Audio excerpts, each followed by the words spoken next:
I rise. I rise. I rise. I rise because somebody helped me to get here. Because when I rise and tell my story, it gives somebody else permission to tell theirs. It gives them permission to rise themselves. So I rise to learn. This is what matters. This is significant. This is my mission in life. This is what I was born for. I rise for my sister. The more I rise, the more I shine. And I rise for love, unconditional love. So here's to unconditional love. Rise with me. Mental health has affected me in a way that I cannot stay quiet anymore, and I cannot sit and do nothing. So I rise for all those people who aren't even born yet. I'm Caitlin Ohashi, and I rise because I understand how important it is to share your own truth and how much it can encourage other people to do the same. I rise because I know there's always better days ahead. I rise for young people who look like me, who don't believe that their voice is important. Because I want to continue to have conversations about mental health, and I want to continue to encourage other people too. I rise because I lift as I climb. And the higher I go, the further I go, the more I uplift my ancestors, the people around me, my community.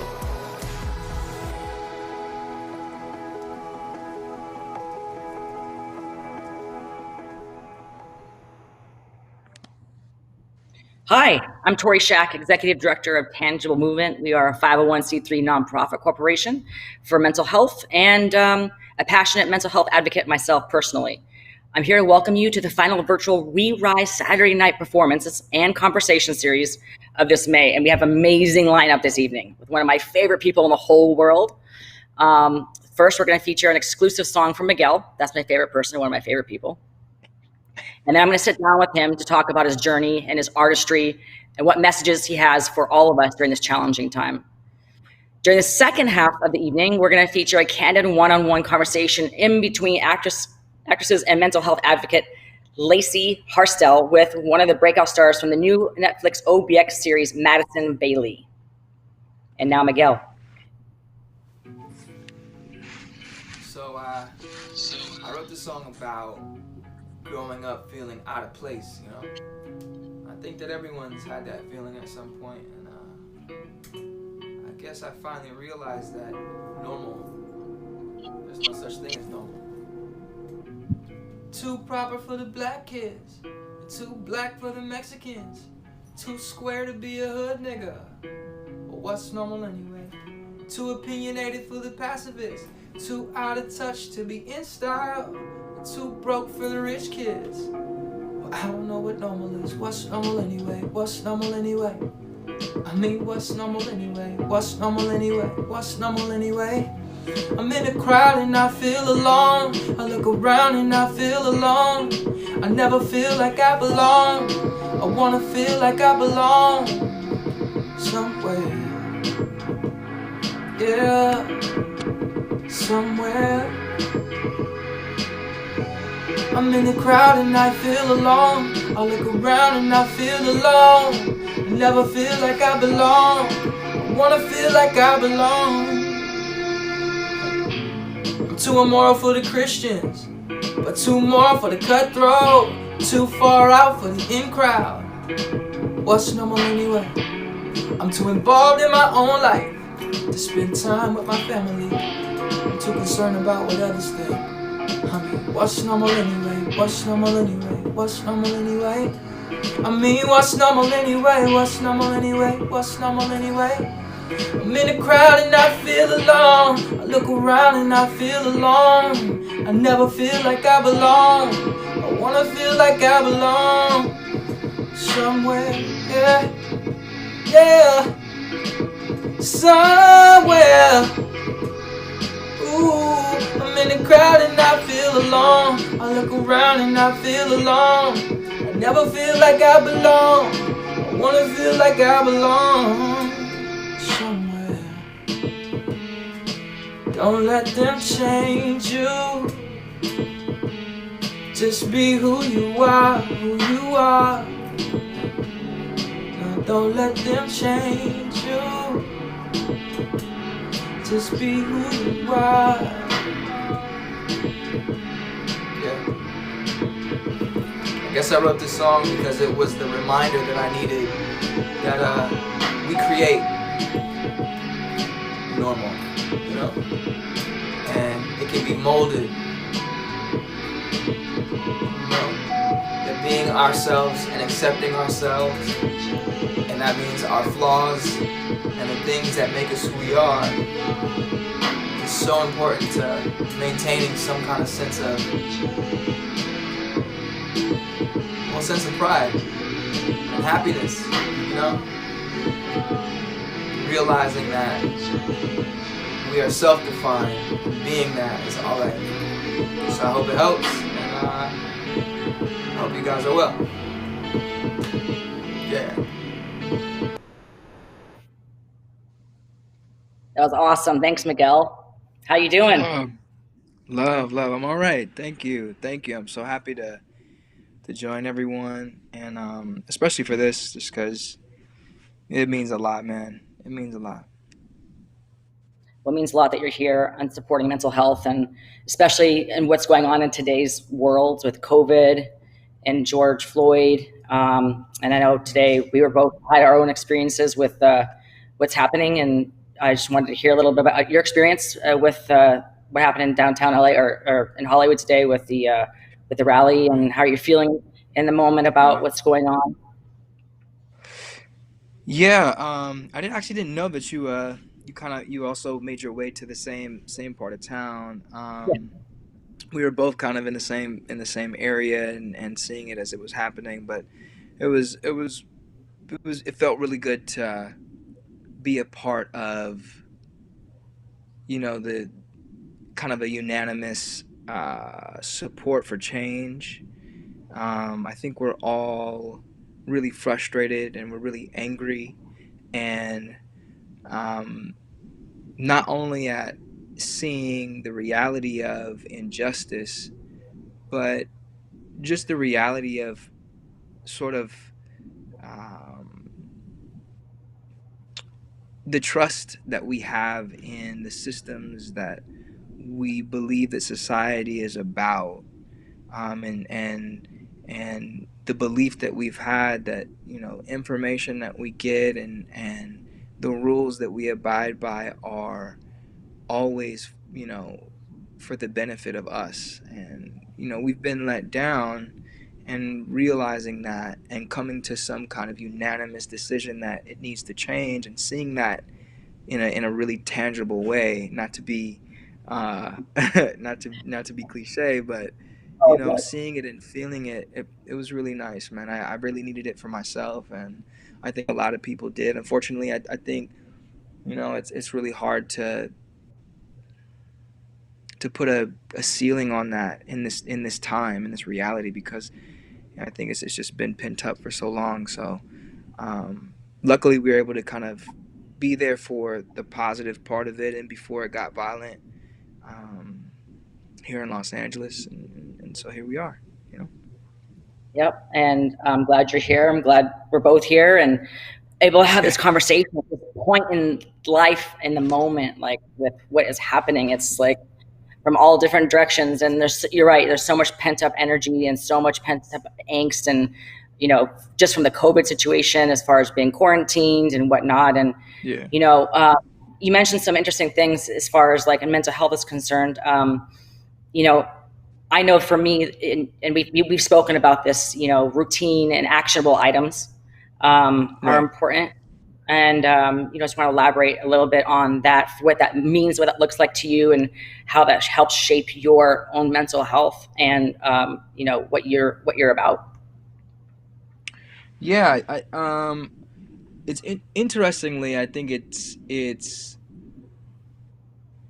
even from a fan, as a fan of musicians and artists, growing up watching musicians and artists, and I mean across different mediums, being a genuine fan of artists and creators and people who are in the limelight, you almost forget. It's easy to forget that they're human and that they're dealing with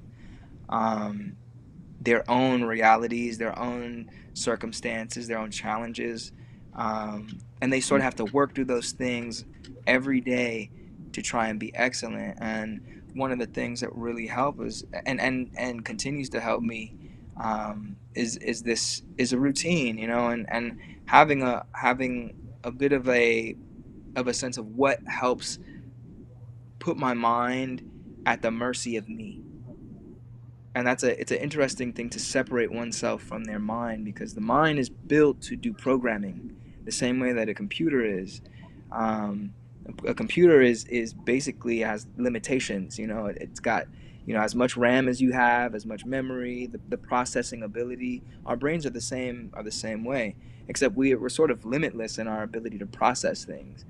But in terms of what it does and what its purpose is, it's there to make sense of things, to compute, to control our bodies. And sometimes we fall into these routines of processing and seeing things a certain way that don't work for us. And so routine for me has really helped me to sort of take my brain and go, you are mine, and I control the way that you think, as opposed to you control the way that I react or do things. So things like waking up and meditating, working out for a short amount of time that gets my heart rate up, which we've talked about, because obviously you're a trainer and we come from you train.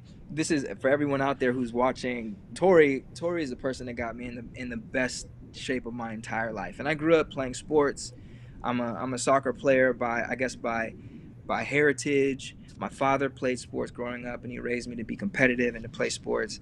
And I grew up playing soccer. I was a left striker and center mid. And I come from that. But even still, Tori got me in the best shape of my life.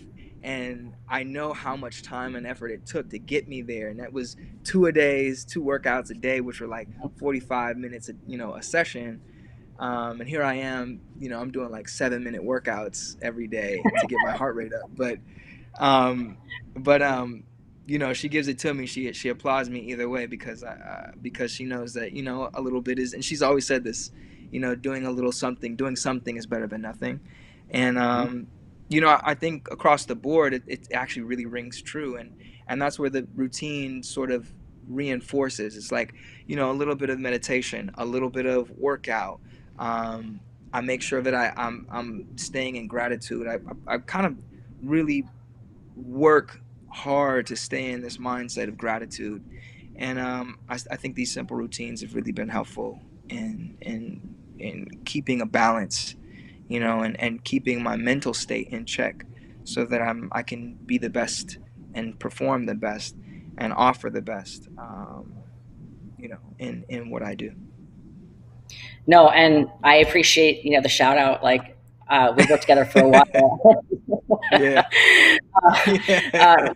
Know you pretty well over the last few years. Even your scent, I got that down to a T, just based on the gym workout. But yeah, I mean, I told you, I love that you do these 7-minute workouts now, and that you do these things to focus your mind. And I've seen you transform from your 20s to you're a little bit older now, and the changes that you've gone through. Yeah. And you're in your 20s, and but through your 30s, the transformation. I'm 34, guys. I'm 34. I'm not hiding from it. I'm happy about that. I'm happy about it. I'm too. Yeah. You're awesome, and I love the transformation through music, as far as your your mental state is concerned. And I wanted to touch on a couple of things. First of all, you went through a really severe depressive episode when you were early on in your music career. And I wanted you to talk a little bit about that, and how you got yourself out of that rut, and what that looked like for you, and what you learned from that experience. Yeah. I think, again, it's really easy to look at people's success and only see the success, and not realize sort of the work that went, and sort of the hurdles that had to be jumped over, or overcome in the journey. And for me, a major moment in my life, a pivotal moment in my life, happened at around the age 22, 23. No, excuse me, 20 to 23. It's about 23 years. I'm sorry, about 3 years, excuse me. And it really boils down to this. I was signed to a label. I finally felt like I had a shot to really get my music out in a major way, in a very different time in music where, there are real gatekeepers, and it required a machine, and getting music played on radio and so on and so forth wasn't as democratic as it is now with streaming. And I was shelved. I signed to a major label. I worked my entire life to get to a point where I could, put music out on a major level, and I finally had found the right home and the right person to back me, and I signed to this label, and then I got shelved because of like this legal battle. And I basically sat for 3 years, and in that 3 year time, even if I was making music, it was really hard to make music because there was no way to put it out. Legally I was bound, and I was running through money, so I was broke. It got to the point where I kind of spiraled. I spiraled, and unfortunately, sort of resorted to self-medicating.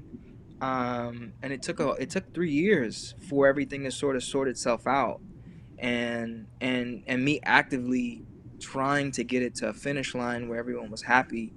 And in that time, I was the deadbeat boyfriend. I was at home, laid up every day, every morning, waking up at noon. Pretty much all of the things that depression can really cause. I really felt it, and it was a really dark time because I really had a real I've always had a passion to express myself, and it was just as if there was just no way. There was no light at the end of the tunnel for 3 years, it felt. So it was a tough time, and that was my first time. I didn't know it at the time that I was dealing with depression, but in retrospect, I can admit that it was a very, very real reality for me, and it affected me. But it really helped in preparing me for my next moments, where things like family death, and maybe things not happening the way that I expected them or wanted them to happen. It really prepared me and helped me deal with those situations. So yeah. Yeah, and I'm sure that it had a lot to do with your music. And also for those of you guys out there who are listening to this right now, whatever platform you're on, whether on Twitch or YouTube or Facebook, please type in your questions in the chat box so we can read them to Miguel when the time comes up for Q&A. Yeah. And then, yeah, we want to get those questions up there. So type away, get the questions in. You talked about a few songs that, and your artistry and how you've transformed and whatnot, and some books that you're really well read. And you mentioned a song, Good Thoughts and Bad Thoughts, and you said that kind of embodied the philosophy of who you are, and it's one of your favorite songs. Could you elaborate a little bit about that? Yeah. This was sort of in the middle of that time. There were really beautiful moments of self-discovery. I'm a believer that sometimes you do kind of have to hit rock bottom to rebuild properly, and to maybe correct some things that aren't working for you. And for anyone out there who's ever experienced this, or who might be in the midst of it, I think it's important to say that there's valuable lessons to be learned at our lowest. We really show ourselves as an opportunity for us to show ourselves who we truly are and what we really believe in. And this song, for me, was one of those shining. It was like a beacon. It was the lighthouse, in the distance, while I was sort of in this vast ocean of unknowing possibility, and possibly staying lost at sea. But this song, Good Thoughts, Bad Thoughts by Funkadelic, it really it just talks about the power of the subconscious mind. And in this time where I was kind of dealing with depression for the first time, I'd picked up this book called The Power of Your Subconscious Mind, and I had no idea about the song from Funkadelic. I'd never heard it, and I was in Coachella Valley at Coachella, during Coachella weekend. It was only one weekend at the time, and I was driving after a long night of revelry, and I shouldn't have been driving. Someone who was in my car at the time, I'll never forget, must have left. I don't know how this CD got in my car. It was an unmarked CD, and for whatever reason, I was just looking for music, and at the time. There was no real solid radio signal in the area.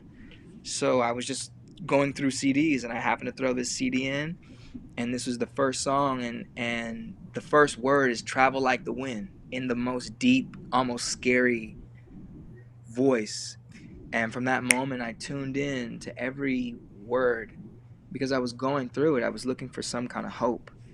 And this song, it's a droning guitar solo for 4 minutes, and then the next 4 minutes, it's George Clinton talking about the power of one's subconscious mind. And the real gist of it is that we have to be careful of the thought seed that we plant in our mind, because seeds grow according to their kind. And that's almost verbatim the lyric that really grabbed me, and it just really helped me put everything in perspective and almost take responsibility to take control of my reality, and to realize that in every moment we have a decision to either to play the victim, or to be the victim, or to be in control.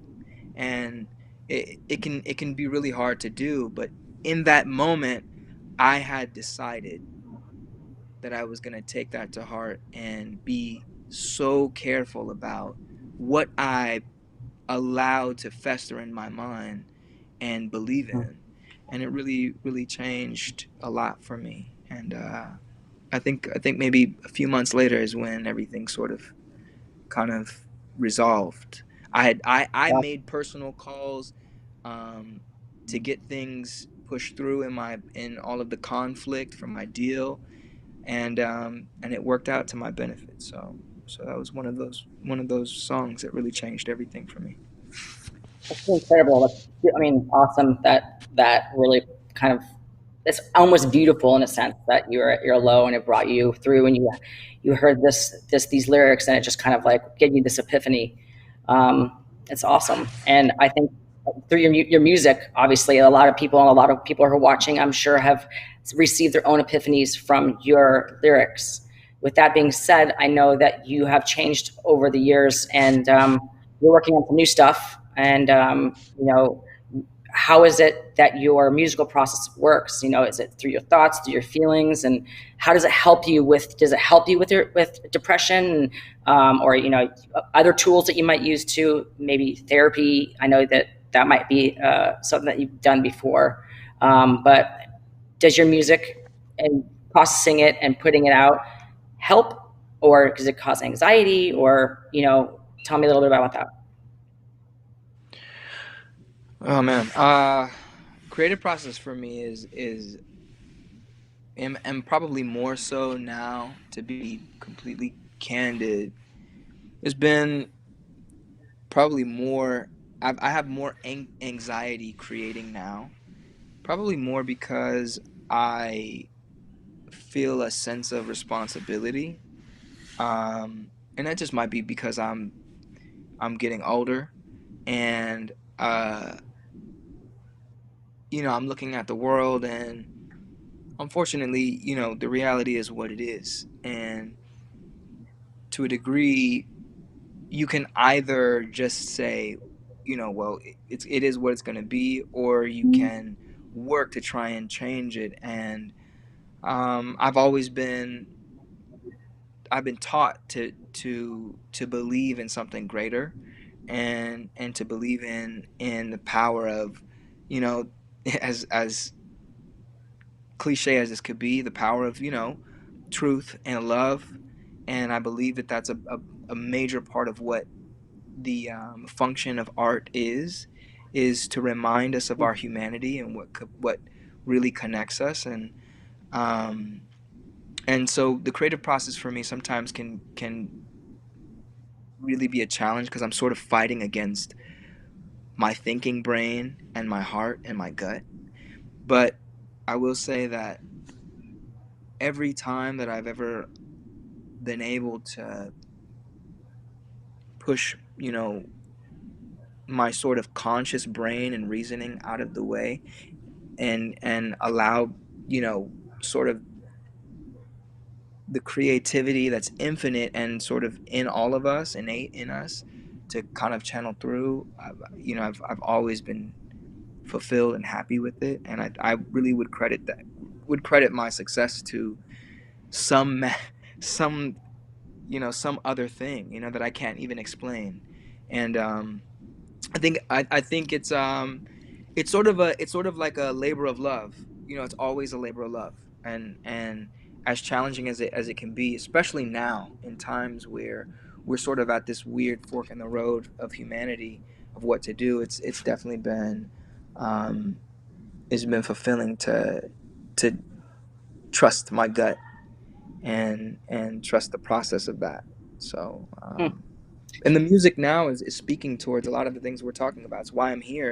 It's why speaking about mental health and making it um, a more normal conversation in society. I just feel that this is a huge it's a huge step of humanity to really allow this portion to be at the forefront of what is what we're seeking. Because the moment that we can find this we can find a way to let go of the programming that we sort of inherit from, like, our family and our circumstances and our communities and our heritage, and really identify what works for us and what doesn't, the more likely we are to find fulfillment, which means the more likely we're going to be happy, and the world needs happy people. I think that's where we really level up as humanity. So yeah, the creative process is like, there's so much more. Before, it was like, I'm just trying to get on. I want to provide for my family. I want to be able to do all these things. And now, I'm stepping into the studio, into thinking about, how can I help the person listening believe in themselves, understand that we're all human, that we all have something unique to offer, and we're all fighting something or things that other people can't see, and that's okay. That's okay. No, I mean, I actually truly really do love your music, and I love the transformation that's come from the different albums that you put out. I guess, and with that being said, there's the audience is like biting it to ask you a couple questions. So let me take a couple questions from the audience, and we got our first one coming up. Whenever you guys are ready.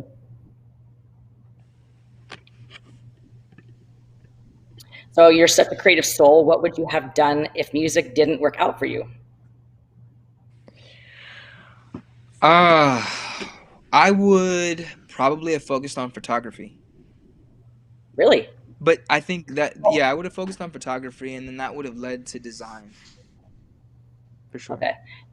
And with designs being said, I mean, I know that your artistry is kind of like flowing out a little bit as far as this experience with you being more involved with mental health as well.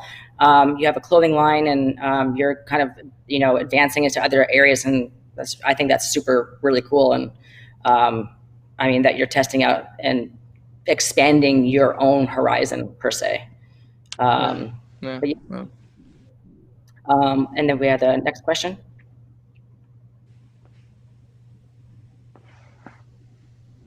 So what words of encouragement do you have for people who are struggling with depression currently right now, especially in this new normal that we're in?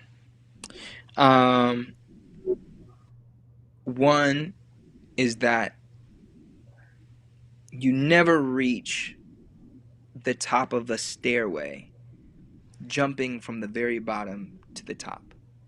It's literally 1 foot in front of the next. And every day that I feel the weight of the world, I just remind myself that it's one day at a time. not every day is going to be super easy.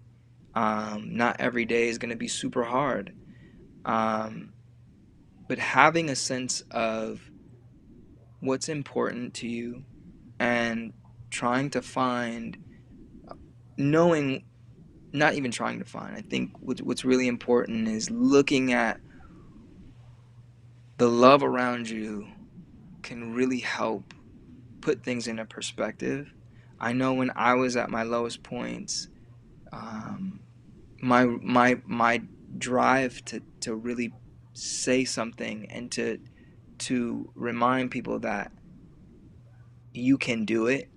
Literally, it was just that for me. It was like, no, there's somebody in my city where I'm from that has it worse than me, who's going through worse than me. They're fighting. And how am I going to tell them that they can do it if I don't do it right now? And sometimes that's really what, even in moments where it's challenging for me, I'm always thinking like, wow, there's someone who's going through something I could never even fathom. And I want to encourage them, And sometimes for me, that's my thing, is like, it's literally like, how can I encourage, So I think it's always, it's keeping things in a perspective. It's one day at a time, and just and really staying focused on what is right. I think the gratitude is always going to be sort of the key in this whole paradigm. Gratitude is like, wait, look at what we got. Hold up, it could be excuse me everybody for what I'm going to say, but it could be way more fucked up. We're living in this time right now where we got to stay in, but don't forget, there are people who are still alive who went through the last World War, where people were at war and dying. There are people who were, going, who were drafted, who had to see the reality of people. It could be a lot worse, And I think focusing on sort of what, how good it is, or the things that are okay, really helps put things into perspective. No, and I appreciate that. I mean, I told you before, and for those of you who are watching that don't know, Miguel is one of our lead ambassadors, is our lead ambassador for Touchable Movement, which is my mental health nonprofit. And when he speaks, people come up and absolutely just say that their life has been transformed by the fact that Miguel has had the same type of issues that they've had, and that you're a real human being, and that you have the same feelings and emotions, and you're touchable, and you're human, and you're fragile in a certain sense. So I just think that just that in and of itself, as you being an ambassador for mental health, is hugely helpful for other people out there as well. But yeah, I guess that's how I feel. I think that helps, definitely other people who are going through depressive episodes can look up to you and be like, wow, he made it through it. Like, he went through that and he made it through their side. And I can too, so it's cool. Love. We're all here trying to figure this shit out, and it really is each one teach one, It's like we all have something to learn from each other, and I'm just really, I honestly don't take the opportunity lightly to have been able to find, people who can relate to my experience that I've put into music. And I think there's an opportunity for us to teach each other, and that's what you did. It's meeting you taught me a new level for myself, and not only in your trade and what you do, but in who you are and your journey. A lot of people don't know that Tori is a survivor, a literal survivor. Someone who's been through the deepest and darkest moments and have really acted it out. And for those people who are out there who are watching, who have had these feelings and emotions, I think it's important to know that you're not alone. I think we often feel that we're alone but that's what this is about. This is about reminding each other that we're not alone, and that we're here to remind each other that, you know, you have a support system, and it's okay to reach out for that, and to need it, because I'm one of those people who need it just as much as anyone. So Yeah, no, and I appreciate the gratitude thought, thing. I think I've told you before, when I run in the morning, I stop by the ocean, and for me, the ocean is my higher power universe, and I say 10 things I'm grateful for. Yeah. And for many years, even still up to today, you are on that list. I just want you to know that, okay? Because I'm super grateful for the time we spent together, and the places that I've seen around the world because of you has been tremendous. And I'm so happy that you are a voice for mental health and advocate, and that you're out there literally saving lives by being in this space. So I just wanted to, thank you so much for, being here and, doing all this work. And I think it's transformed you too, in such a great way. So I don't know. But it really has. Yeah. Yeah. Love, so much love. Can we do more questions? Are there any more questions? Do we have time?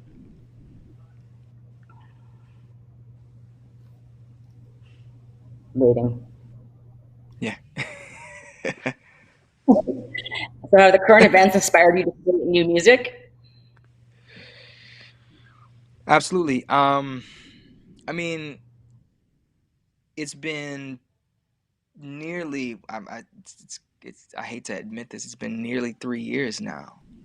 Because technically my last album was in 2017. It was December, but we're nearly 3 years, and I haven't released any music. I've been creating, but haven't released. I think it's taken me some time to adjust to the veracity that we're I have a little cat. One of my cats is saying, "Yeah, put some music out." But it's taken me some time to adjust. I think it's given me the time to reassess, my priorities. I think also because I've, my worldview and my priorities have shifted tremendously. I think in the last couple of years, it's really I needed to take a moment to really figure out what my next 10 years, what my goals really are. And we were talking about this, Tori. Another thing that really helps is having a sense of what we really want to accomplish, sort of like a point in the sand in the distance, that we're trying to reach. It really helps put a lot of things that are or are not into perspective. It really helps you go, okay, this is important, this is not important, and this works for me, this doesn't work for me. And I needed to do that, and I think I'm excited now. I'm excited now to be in a place where I'm clear about what I want to accomplish and what I want to stand for, and make sure that people know that I stand for what I believe in, and I want to make that clear in everything that I do. So yeah, current events have inspired a lot of the music that's coming, and I'm excited to share it with you guys very, very soon. Yeah. Super. And I know I'm excited, and everybody else is excited. And Miguel, from the bottom of my heart, I just want to thank you for being here tonight and sharing your journey, and being an ambassador for Tangible Movement. I also want to just thank you in general for being one of the best humans that I know. Just so you guys know, he really is an amazing man. For real. Okay? He really is. So Don't thank you believe her. so much. I'm a bad guy. No, he's not. He's not. I wouldn't. But I love you very much from the bottom of my heart, and thank you again for being here. I know on behalf of myself and We Rise, we're so happy to have you be basically part of the closing ceremonies of this mental health journey for the last month, which is May Mental Health Awareness Month. So thank you so much for being a part of it and just being a part of my life and being a part of everybody's life right now. Thank you. Love you. Thank you. And thank everyone for tuning in. Thank you, We Rise, for creating this event. And I look forward to the next time. I hope we can do it next year. It's really been a pleasure. Everyone out there that's watching, I'm with you. I believe in you. I hope you're well, and you know, you have a support system. Please don't feel like you're alone. Tangible Movement is an incredible initiative that I'm so proud and honored to be a part of. Please, if you want to know more ways that you can find ways to sort of cope with what's going on, Tangible Movement is one of many ways and resources that you can help sort of maintain your own mental health, or find the ways to really get yourself in the best mental state as possible. But you're not alone, and I love you. I love y'all. Thank you guys so much, man. Thanks, Miguel. And now I'm absolutely thrilled to introduce the ladies that will be closing out this evening with a candid and intimate discussion of mental health during this crisis. Lacy Hartselle is an actress who has recently become very vocal about her journey being diagnosed as bipolar, which I'm also bipolar, which is great, and how she's coping during this added time of stress. She's going to be joined by Madison Bailey, who's one of the breakout stars of the hugely popular new Netflix series OBX. Madison has also been very vocal about her own mental health struggles. And, join us now for a candid and current examination of how we can all maintain our mental health and stay resilient during this time. Thank you. Hello. Hi. I'm Lacy. I'm Madison. Tori, I did not know that you were also bipolar, so I really want to connect with you after this. Yeah. So much love. Thank you.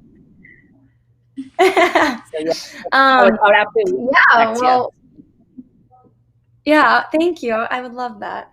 Maddie and I have actually been recently opening up on Instagram Live together. I guess we can give a little background about ourselves, Maddie. Do you want to go first? Yeah. And our struggles. Yeah. This is going to be really fun.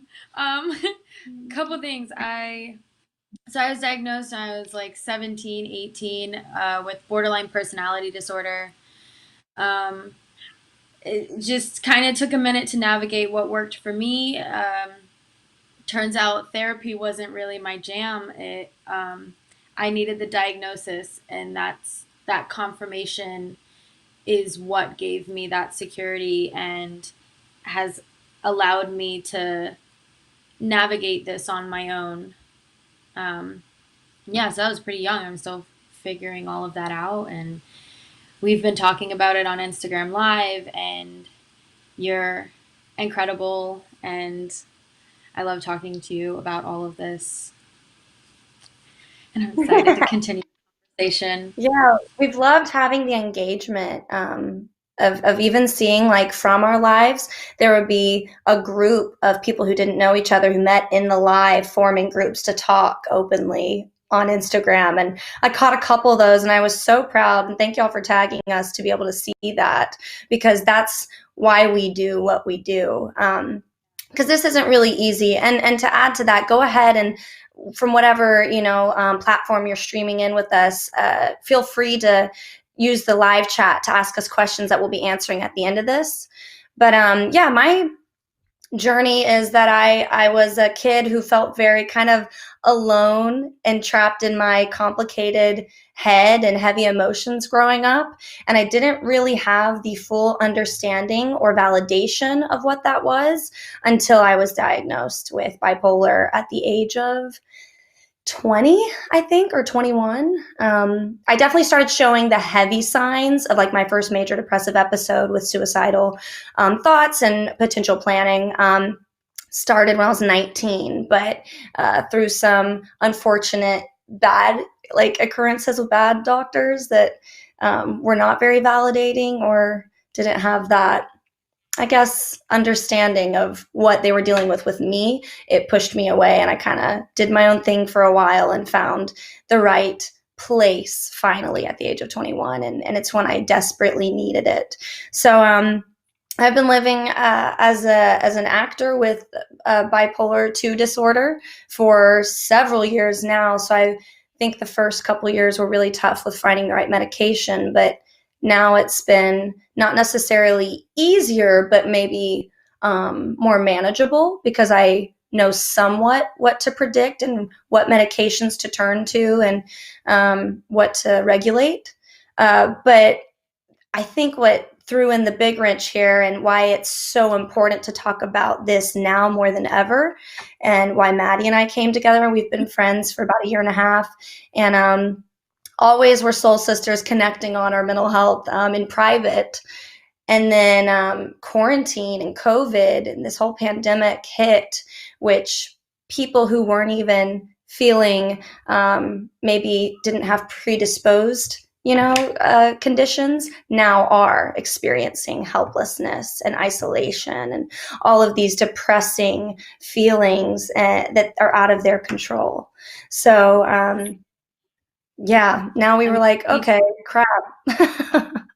Yeah, we talked about that a little, of like, it's hard to feel like you just found a secure place and then now your routine is gone. I mean, it could be the one thing that was holding you together, like maybe it was working out or something. Now the gyms are closed and you have to find all of these new ways to heal and maintain a healthy state. It's hard to, I think something that's really important to remember at this time when your security has been stripped from you is that it's okay. It really is okay to be sad about something that you thought that you had healed from, because you get that security of having your routine and then you feel really healthy and then all of a sudden you don't. And it's okay. You don't feel like you're taking steps backwards. You are moving forward because it's a new day and you're here. Yeah, definitely. I think that's Maddie and I talk a lot about wanting to give breath to our emotions and allowing yourself to sit in something. And I think that's very important for everyone's emotional health, not just people dealing with mental health matters, but especially with mental health and breaking the stigma. A huge part of the stigma is this, I think, I don't know, this weirdness around like people feel like they always need to appear okay. And it's like we always say, it's okay to not be okay, because it's true. You're a human, whether you're having a condition that's out of your control and not your fault or not, you're a human. You're gonna have tough times. And what we're really passionate about is finding that power and that vulnerability and comfort in being able to say, I'm not okay right now, and that's okay. And it's gonna be okay. But right now, it's not. And I think we all need to learn how to meet people where they are, regardless of diagnoses. Absolutely. Like we were talking about the other day, if I look unstable today, it's because I am. And that's totally fine. Yeah, I've been having, I don't know about you, Maddie. I mean, it's a effing heavy time. I don't know if I'm allowed to say the F word on here, so. But it's a heavy time, and I've been incredibly anxious today. And in going into this talk, I think whenever you do have a platform to speak up, and thankfully this is one where Maddie and I have all the passion behind it. Our full hearts are very pure in this. Our intentions are to let you know we're in it with you. Like, we feel the bad feels. Maddie and I check in on each other every day and it's like, how you doing?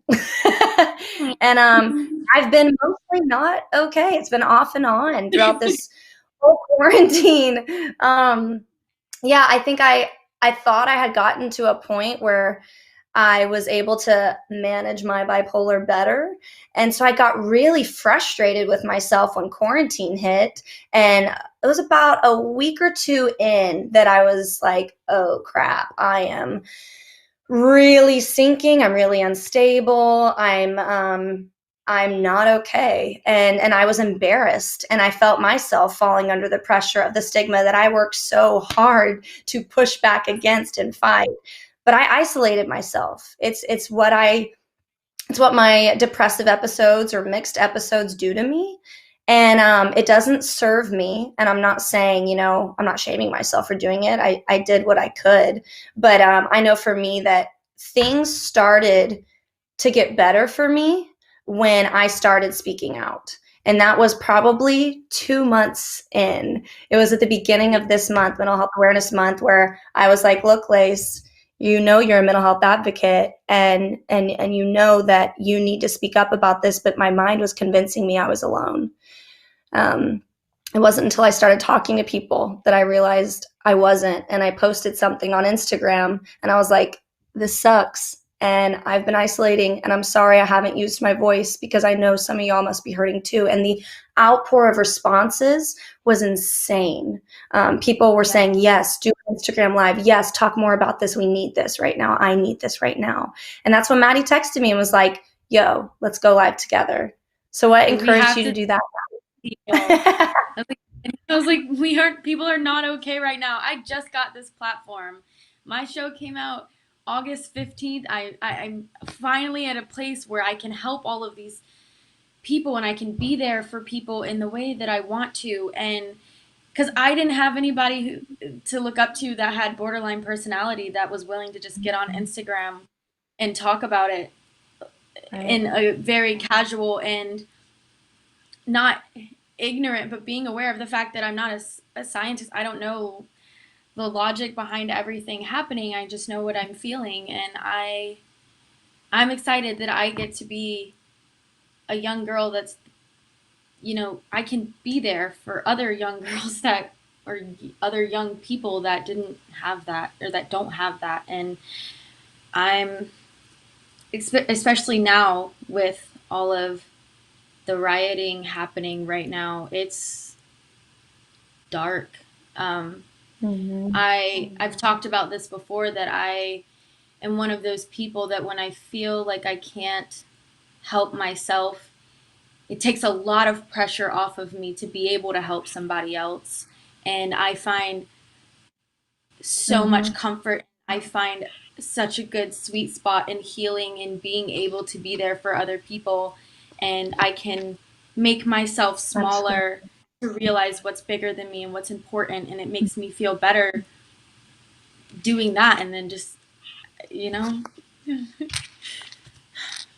Yeah, I agree. I think getting outside of your own head, and like you said, with this platform, I have been so proud of you, Maddie, because you are young and you are fierce and you own everything, and you are helping so many people in such a powerful, unfiltered, just authentic way. And it's changed me as your friend, and so I'm so grateful for all of this. And I think something we've learned together is you're always going to have those voices telling you that you're not good enough, or you're not ready, or maybe you're not smart enough, or maybe you're not whatever. Those voices will always be there. And if we give attention to them, they will grow. But in this case, I realized you don't have to have it all together. I think the most powerful things are when you have someone who's right there in the middle of it saying, I don't have it all figured out either, but I'm with you. Okay. And so if we continue to just use that voice of what we're currently in to say, same, me too, I get it. I'm hurting too, I'm with you, or, I'm not okay, then finding that connection is strength. And knowing that you don't have to have it figured out, but if you commit to growth, if you commit to taking one step forward at a time, to educating yourself, you're gonna get out of the pain, because pain is temporary.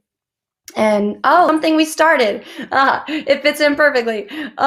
We started a podcast, guys, which has been something I've wanted to do for years, but I had the voices telling me that I was irrelevant and I didn't have anything powerful enough to say, and that it would fail. I have I don't know if it's trauma-based or depression-based, maybe a mix of the two, but I have a lot of automatic negative thoughts. go, I'm just not going to try. And Maddie and I freaking tried. And No, we started with our lives. You did that. You should be so proud of yourself, genuinely proud of yourself. I think that's something to do during quarantine, is do something every single day that makes you proud of yourself. And if it's not making a podcast, maybe it's just like, hey, I was nice to myself today. Because I struggle sometimes. Yeah. I talked to a friend today on FaceTime. Absolutely. I meditated today. Yeah. Or, whatever it is. Yeah. Because I don't know what everyone's struggling with. I have no idea what the mountains that people have overcome in all of this. But the point is that you did overcome it and you are here, and that is, you should celebrate yourself, because that is really something to be proud of. This is not an easy time right now. So love yourself. No. I'm proud of you. Oh. Yeah, something that actually I really liked a lot. I was taking notes when Tori and Miguel were talking, because I was like, same, yes, I love that. But he said something about valuable lessons can be learned at our lowest. And something that's huge for me is when I'm at a really low point, because with being bipolar, there's not a whole bunch of rationality towards my episodes. They're just largely overwhelming feelings based. So when I get really depressed and I do, lean towards suicidal ideation or something like that, and I'm thinking in my mind, like, well, it would just be easier if I could just end all this pain, if I could be done with it. I look back on those lowest points and I'm like, but you know what? You've come pretty freaking far since then, and you made it through that. It was temporary. You'll get through this. So I have to remind myself of that a lot. And don't discredit your growth, and don't discredit, like Maddie was saying, doing one good task for yourself a day. We make lists so that we have the satisfaction of checking it off to be like, I did that. And another part of breaking the stigma is just kind of anyone who isn't, validating your feelings and where you are and making you feel safe, discredit their voice. Don't let that voice affect you, because you've got to hone in on your self-love. Self-love has been a parallel journey with me and my mental health journey, because I've had to learn that not everyone or anyone sometimes is going to understand me.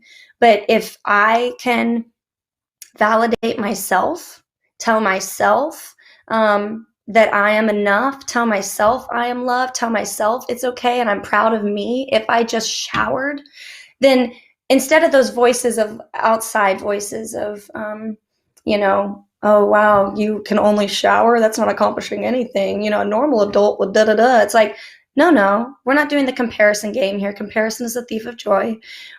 You're focused in on survival mode, because with a lot of these mental health diagnoses, when you're really struggling, especially right now during COVID and quarantine, there's survival mode and then there's thriving mode. And I hope, in life, I would love for us to all exist in thriving mode, where we're just like able to tackle the day and do so many things and feel great about it and be present. But in reality, sometimes you have to be in survival mode, which is, I took this day on and I did it. That's it. I ate. I got up and I went to bed, or I just stayed in bed, and that's what my body needed. And tomorrow I will start over and try again. Like, don't discredit those victories of making it through it when you're dealing with something that's not your fault, because there's no shame to be had over it. And I'm sorry for the pain that it is. We'll acknowledge it for what it is. It hurts, but it's temporary. All right. Yeah, what do you thinking, Mads? Oh yeah, are there any questions? I'm trying to think of some other things. I guess I can say we did launch the podcast yesterday. I guess, okay, well, for my bipolar fam out there. Oh wait, here, go ahead, Maddie. Madison, what tips do you have for overcoming mental health issues? That's That's very broad.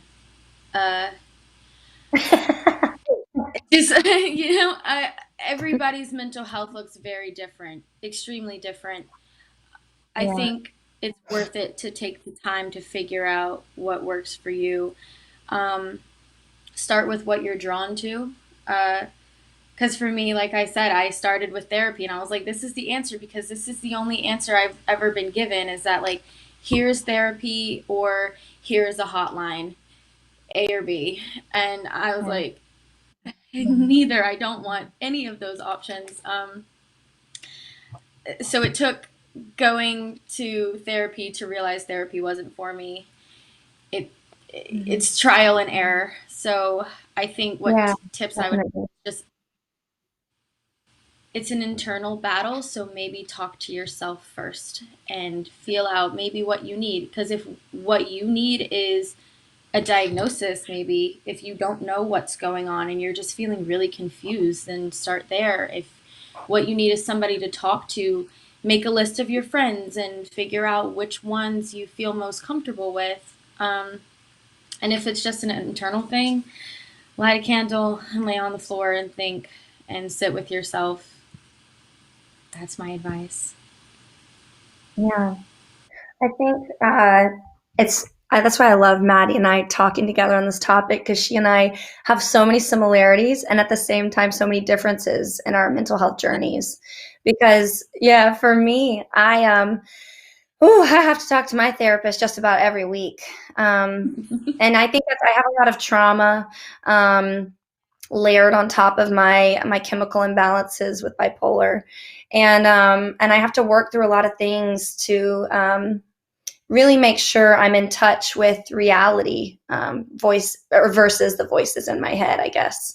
But yeah, I definitely needed a good medicinal routine. I take lithium, and I have rescue pills. I have things if I have an antipsychotic if I need it. I probably take it about 3 times a year. I had to take it once during COVID and quarantine. I've definitely put a hole in a wall. So I throw it all out there. I think something that I have found to be very healing for me is being vulnerable. And I'm not saying that's easy, but for me, because I am so often stuck in my head, when I put something outside of my head and I say it and I open up about it, it no longer has the same control over me that it did before when I was stuck inside my head, isolated with it. So I really started talking openly about things after my first major depressive episode at age 19.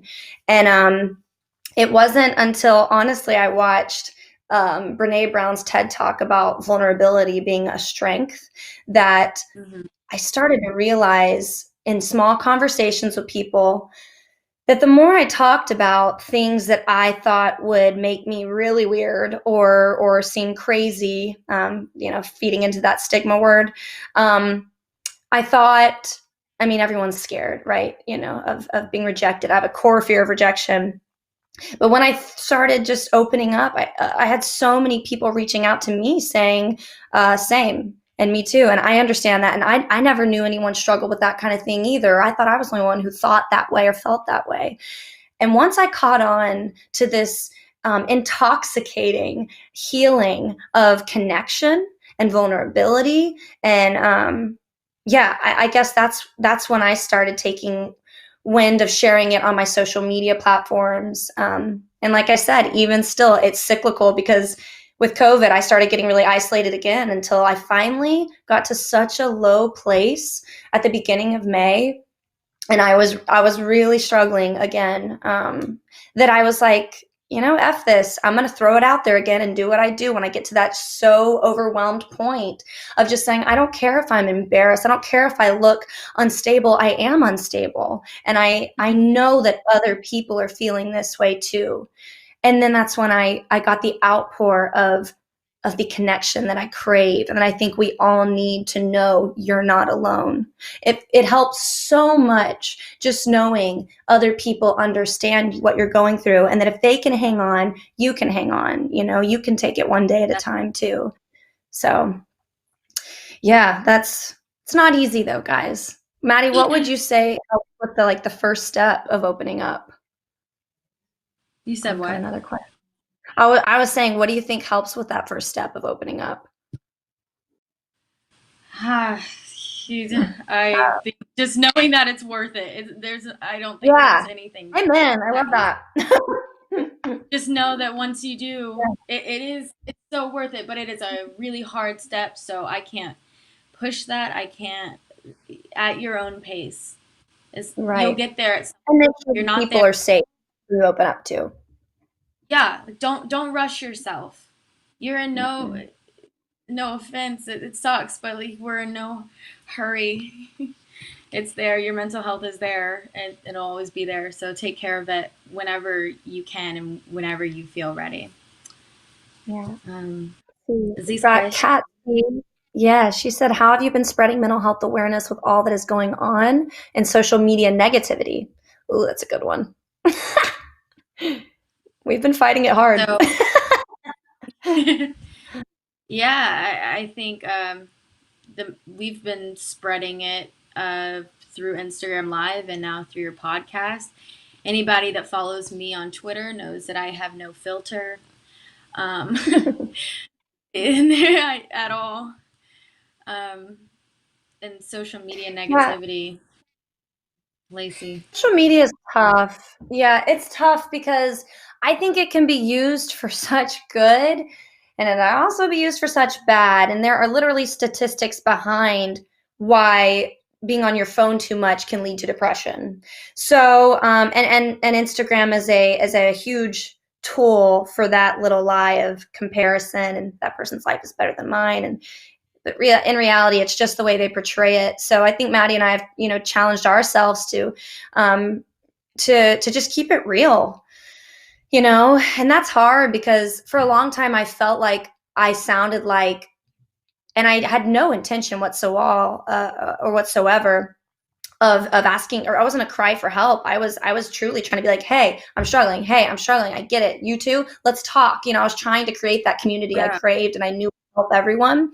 But I think Maddie and I were talking about sometimes it can create this weird misunderstanding of like, oh, poor thing, like this sympathy card. Yeah. It's like, no, I don't need sympathy. I'm working on me. I've got my help, and I'm fortunate to have my help, my people in my corner, my therapist, my psychiatrist.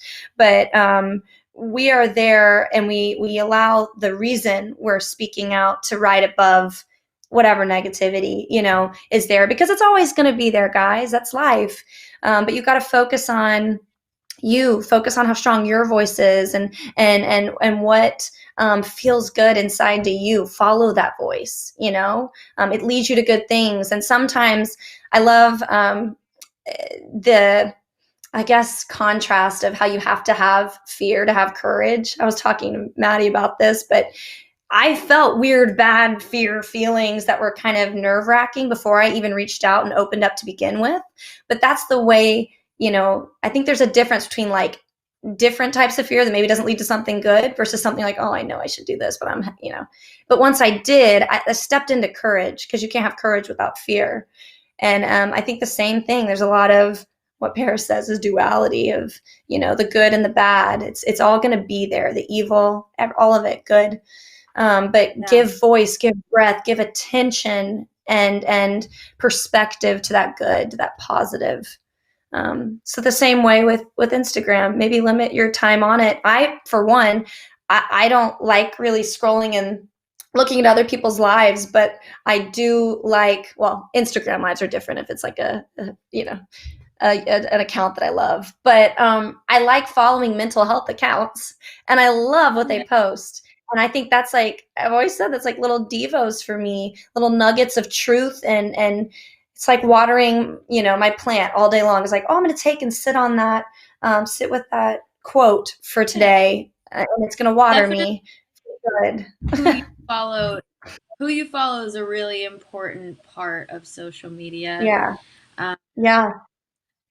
I think right now it's tough because I think the same thing that's on my timeline is on everybody's timeline, and it can be triggering or hard. But I think the best part and the brightest part of everybody who struggles with mental illness is that we're sensitive. And now is a great time when, if you couldn't see the power and sensitivity before, you can see it now, because we have this ability, this very, very special ability to connect with other human beings. And we have this huge spot in our heart for empathy. And I think now is the time where we can really put a spotlight on how sensitivity can heal everyone, and how strong it really is. Oh yeah.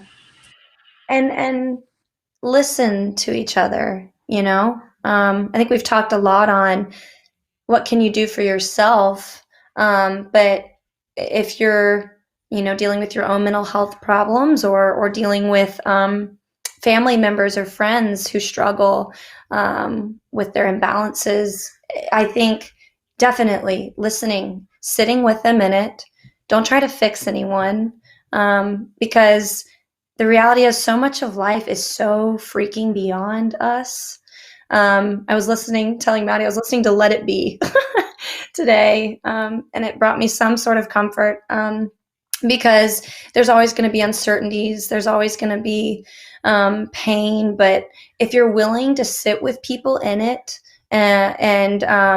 and say, hey, I'm a mess too. Like, I don't have this all figured out. I don't know what to say. That's okay. Just say, I'm with you. I'm here for you. I love you. And I'm listening. So if you want to talk, because most people aren't asked how they're really doing. But when you ask someone how they're really doing, most people are begging to be asked that, to be able to give an answer and share where they really are, especially right now. So yeah. Do we have any more questions? Oh, more questions. Let's see. Okay, Vanessa L says, what are some ways that you both have learned to deal with anxiety or your episodes? I want to try therapy, but I can't afford to try or depend on therapy. I'm new to accepting my own mental health. Thank you for reaching out, Vanessa. Welcome. Yeah. To our very chaotic and complex club. Yeah, I love that. I think it's, but not judgmental. Safe. I think this is a great question for us, because we've talked about this. We do deal with things very, very differently. I love to speak on behalf of the people who don't want to go sit in therapy, who don't feel like talking to a stranger is going to be helpful, or people who feel like a burden anytime you talk about it, you know? So, or you learn to internalize it, and then that suddenly becomes the only way to heal yourself. Me personally, I am so huge on meditation. I talk about it often. I'm huge on crystals. I think, like I was saying before, finding things that work for you is very important. Meditation is my answer, and if it's not for you, I think it's worth trying. Some tips for meditation, because I feel like that's an easy follow-up question, is don't go in it thinking there's a right or wrong way. A lot of people view meditation as thinking of nothing. A lot of people view meditation as focusing in on everything, and close your eyes and whatever happens. Focus on your breath, focus on yourself, and bring attention to what you actually need. And I think that's where healing can start, is when you connect with what is. Definitely. And I think, and I go in and out of doing this, but journaling is really powerful. And I think a huge part of that is not only because it gives you an outlet to express yourself while you're sitting there in the moment, but it's very powerful to look back on your previous entries of like, hey, this day was like game over. And then 3 days later, I was great. So if I made it that quickly to that, maybe this time I'll that quickly get to an okay place again.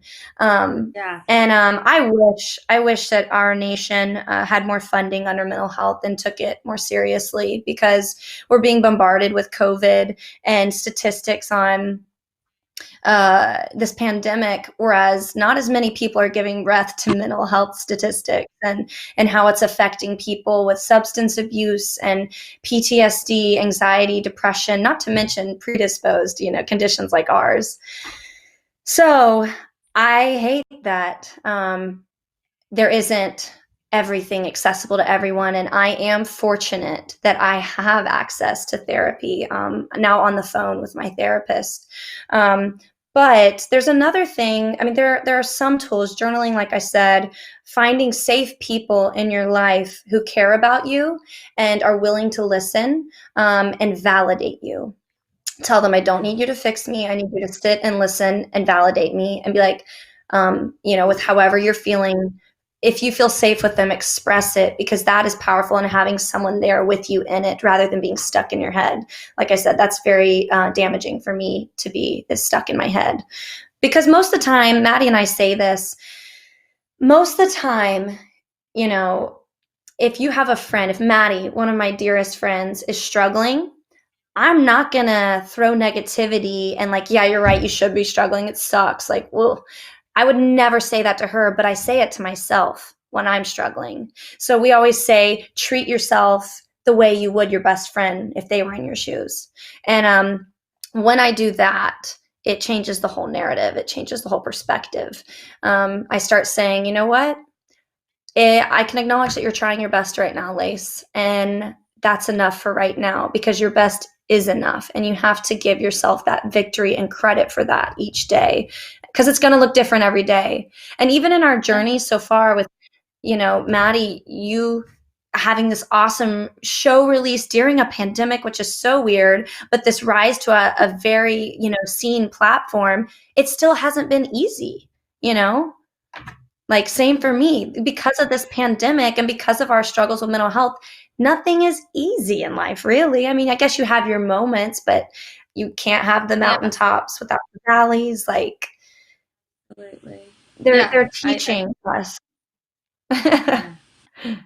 Teaching us that we're stronger than we think. I like journaling as well. That tangible Mhm. timeline, really special sometimes. Yeah. Seeing Do we progress. have any other questions? Yeah, questions? Mhm. Okay, Valentina Z says, how can I help a friend suffering from mental health issues without affecting my own mental health? Ooh, that's a good one. Whew. Yeah, that's has a Yeah. lot of many faces. I mean, me and Lacy talk often. I think it's just being in communication, because if there was ever Mhm. a point, I don't really know if I've hit that point with you where we've been talking and it started to affect me, but I do feel comfortable if you were talking to me about things and it started triggering me or started making me feel Mhm. some type of. I'm comfortable enough with you to be like, Lacy, you're making me anxious. I need to talk to you several hours from now. Yeah. Like, I think Yeah.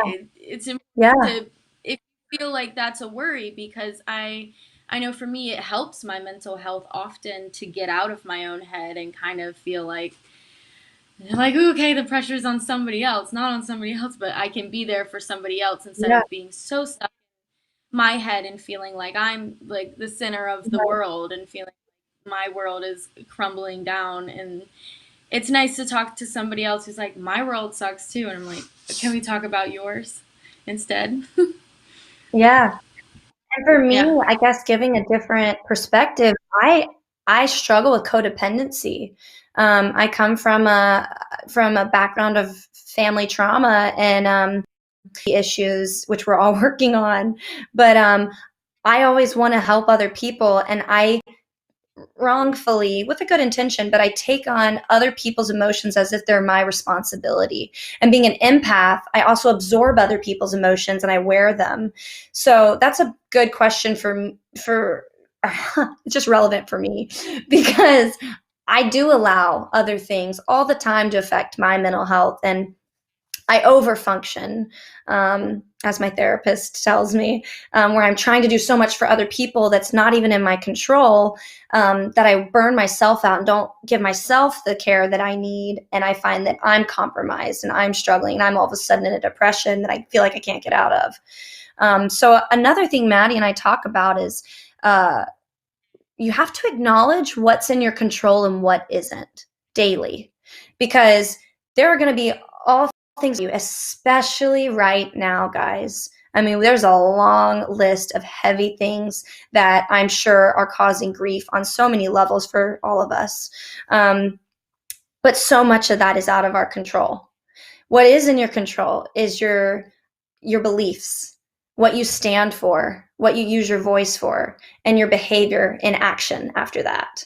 And Maddie and I, we have to remind ourselves that, because we are both empaths and we do feel the heaviness of if a friend is hurting, if the world is hurting, we feel it, and we'll sit at home like for a whole depressed day.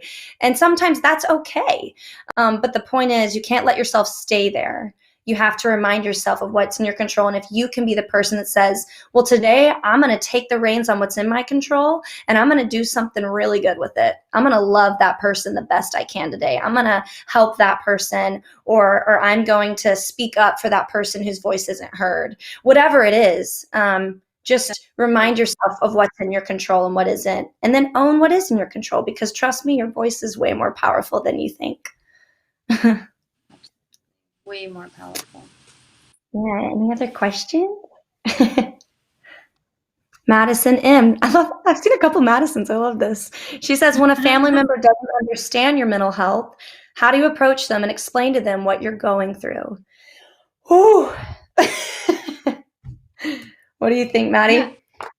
We've talked about this one because I talked about how so I'm the youngest of 7 kids, and so we all have there's many of us that have our own different struggles, but for me, neither of my parents have any mental health struggle, which is tough. I think the approach for that is you know your family better than anybody. You know how they connect with things. You know how they communicate with things.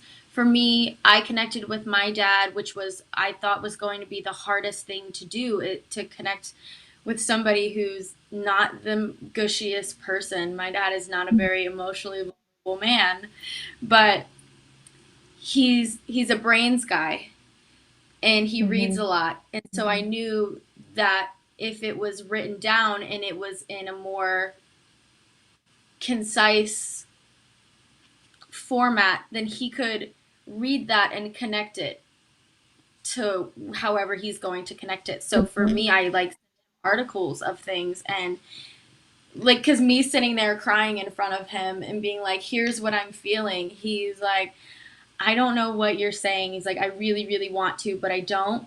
And so it's figuring out, how does that person learn things? Are they a visual person, or do they need to sit and talk about it for hours? Do they need to read something? So it's different per family member for sure. Yeah. And I think too, this is really hard, but sometimes people don't get it and they're not ready to get it. And that should not take away from you experiencing the validation that you deserve in your experience of mental health, whether you're diagnosed or not. If you're suffering, I am sorry, and it doesn't need to be in silence. But if you have family members that maybe aren't the most open-minded or the safest people to talk to, listen to things like this. Search. That's what I did when I was diagnosed bipolar 2. And I have a father who is bipolar 2, but his experiences is much different than mine. And it's been interesting to see the contrast. And I have learned some from that as well. But I did feel very alone and doomed. But I scoured the internet and I found stories. I found testimonials like I've been da da da da, and that gave me comfort and validation that I was searching for. And I realized I have to be my number one person every day. And that's really hard when you're growing up to think that, your family thinks one thing and you think a different, or, and even if they are really supportive, they might not understand still, So, I would say seek out community that understands you, whether that's, online like this, or, I know definitely there are bipolar support groups, which I love, but just to hear other people who are able, who you don't have to explain it to, I guess is what I'm saying. Yeah, we talked about that, of how like it's such a natural instinct to crave that understanding from your own family members, but the fact of the matter is that sometimes you don't always get that, and it's going to hurt more to try to force that than it would be to find people outside of your family that do get definitely. it. That's a hard thing to let go of, to just be like, my family is not going to understand this side of me, a very important side of me. And that sucks, but sometimes you do need to let go of that a little and know that that's okay, know that it's okay to find people that are healthier for you, or finding videos on the internet, or finding poetry. I love poetry. I really connect with mental health through poetry, or through quotes, or through spoken word. Yeah. Art is so healing on all levels. It's so expressive. Miguel was even saying that the function of art was to remind us of our humanity and our connectivity. And I was like, that's why I'm so grateful that we're actors and we have that as an outlet to use how deeply we can feel, to tap into something bigger than us, to tell a story that's meaningful.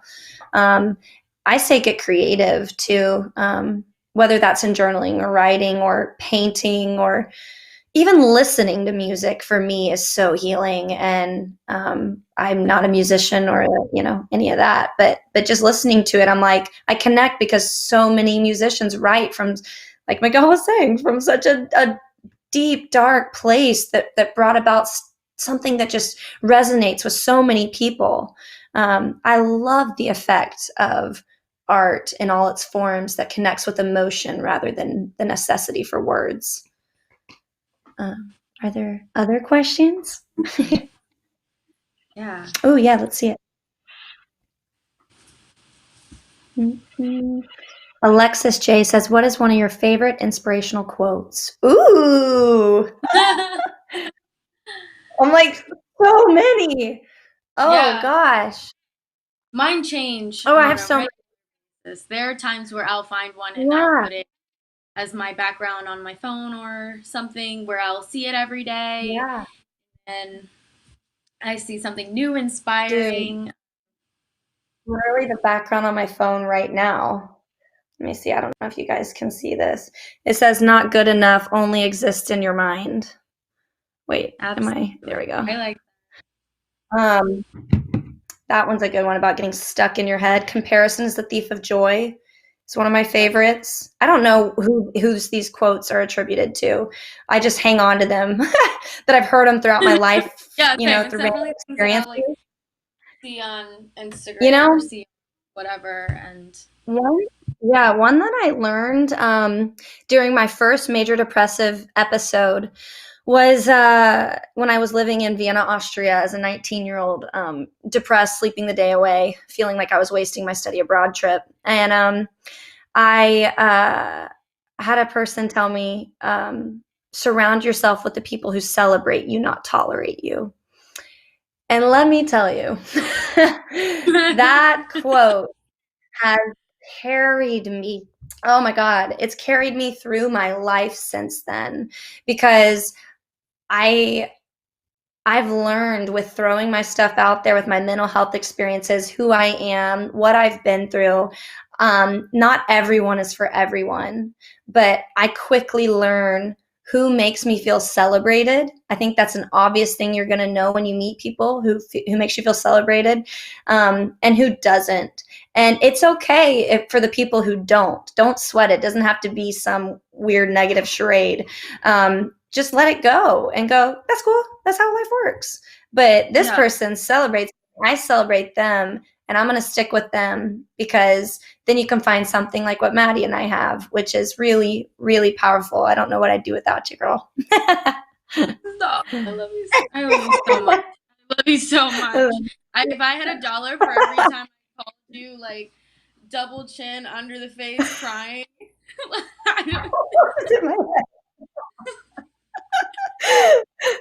love that. But same. It just helps, you know? And hey, let me add to that. My list isn't huge. Like, I don't have a long list of people. I've lost a lot of people along the way, from owning my truth, standing for things, going through things that other people didn't agree with. I have lost so many people, and I still struggle with grieving that, because I hang on to people. I'm like, I just wanted that to work. And I love people, and I can, you know, but again, that's not my control. But I can look and give attention to the positive of like the people who are in my life, and that quality over quantity of the people I can have low boundary, safe relationships with and open up to genuinely. That's all you need, guys. Yeah, just a couple of them, you know? Be a long list. Doesn't need to be a long list at all. I think a mental switch, it's so simple and it helps so much, is just to know that not everybody is for you. I mean, I say this all the time. Everybody that does like me are the people that I want to like me, and anybody who doesn't are people that I'm not supposed to connect with anyway. Like all the people that I want to like me do. Everybody You're else. right. And that's why I'm so proud of you, you know, standing for what you stand for, and you inspire me to do the same, and to not sweat anyone who doesn't want to stand by me in that, because we work on ourselves. We know our personal integrity to be able to say, oh, it's okay. If you don't want to stand with me in this, I don't want you anyway, you know, and that's cool. It's chill. Yeah. Your opinion to me is none of my business. Yeah, you're right. You got to work on that internal perspective, not external. Definitely. So, this has been great, guys. Thank you so much. We are honored to be here, and like, we don't have it all figured out. So I hope that you can feel that we're with you in this, and that you're not alone, and that you're resilient too. You know, each time you make it through another day, you're building your strength, and we're proud of you for that. And same to us, you know. So extremely proud of yourself, because we are over 2 months into all of this, and it is not easy, but you're here right now and you're watching this right now, and you know you need, and I'm very excited that you're here, and that's enough. You know, just being here is seriously enough. If you know, we were talking about hey, being nice to yourself is great, and like showering is great, even if those still seem like a journey right now, bare minimum, you're here, and that's sick. Mm-hmm. And we've been there. Like, we feel you. We've been there like 20 minutes ago. So yeah, I was about to say, like, every other day. See you soon. Yeah, it's cyclical. You know, just know it's temporary. Oh yeah, back to our podcast. Go check it out. It's called "This Is Temporary." Just released on Spotify. Mine and Maddie's episodes are out. More to come. Thank you, We Rise, for including us and for doing this. This is amazing and gives us a lot of hope in a dark time. So thank you. Thank you.